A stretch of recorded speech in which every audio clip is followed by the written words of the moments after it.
The second coming. If I do not go, the Helper will not come to you, but if I go, I will send him to you.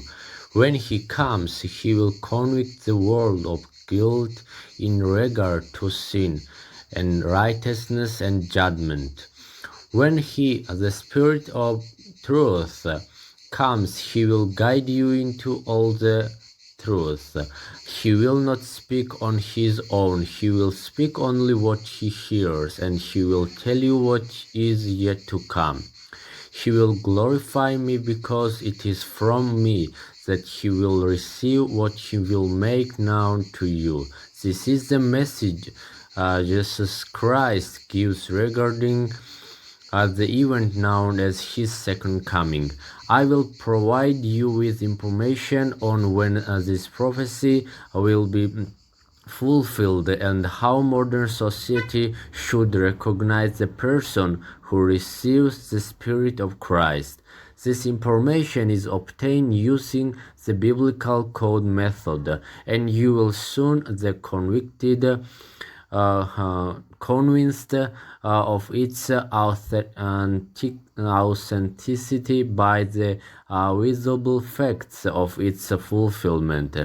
I'll start with the fact that the global community is informed about the event of Christ's second coming with the knowledge that is will involve events similar to the Great Flood. Using a method of reasonable judgment and applying the laws of truth, I will determine when God's wrath will reach the level of flood.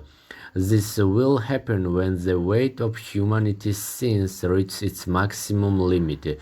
If we consider that modern human thinking is developed enough to prevent this from happening, but the facts show that everything is heading in this direction, it is evidence that the current disposition of humanity is being guided by the Antichrist in human form.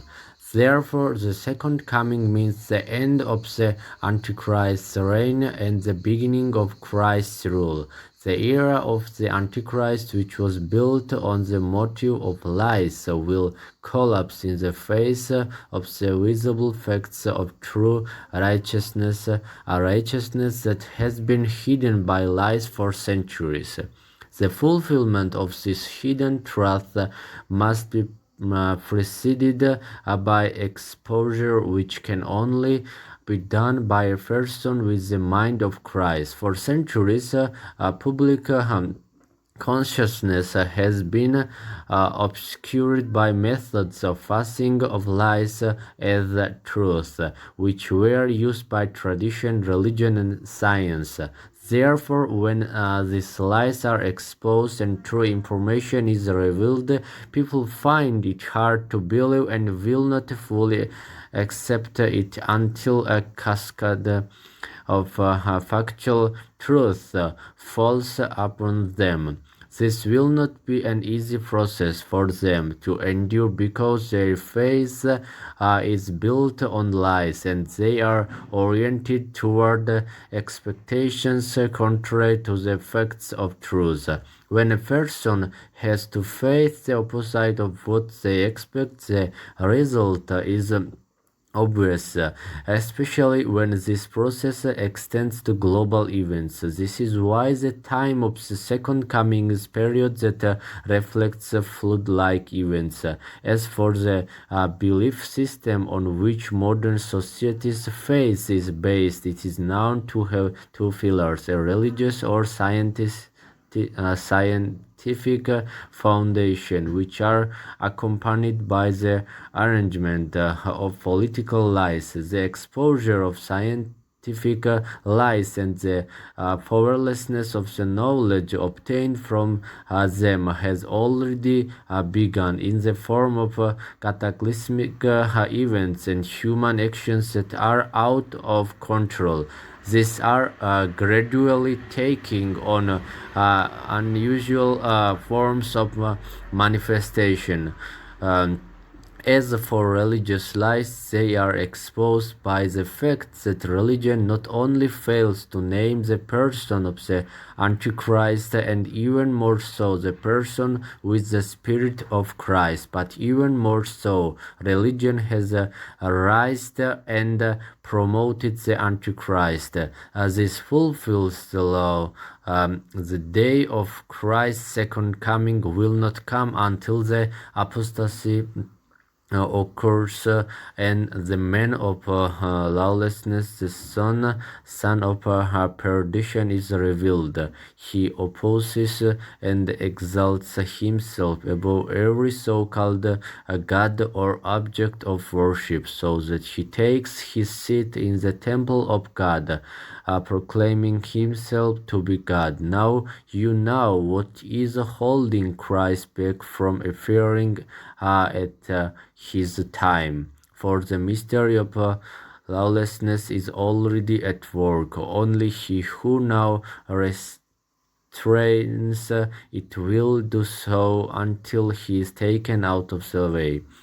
Then the lawless one will be revealed, whom the Lord Jesus will overthrow with the breath of his mouth and destroy by the splendor of his coming.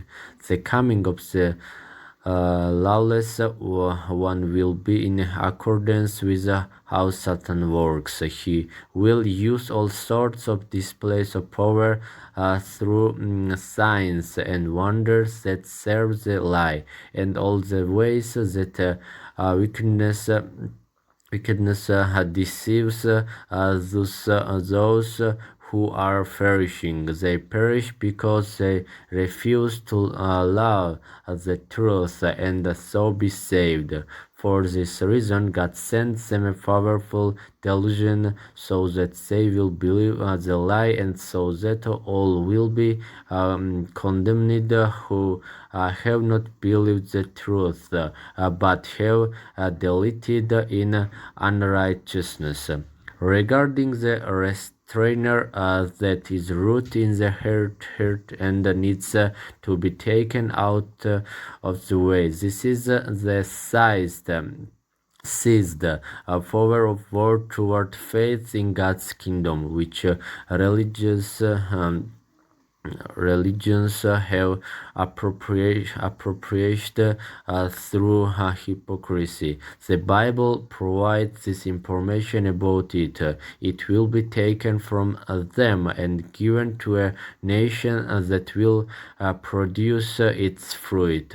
As you can see, all of the above is confirmed by these biblical accounts, and the necessity of flood-like events is attested to by this wisdom. Unless the evil that has been sown is destroyed and the place where the evil is sown is not blotted out, the place where the good is sown will not appear.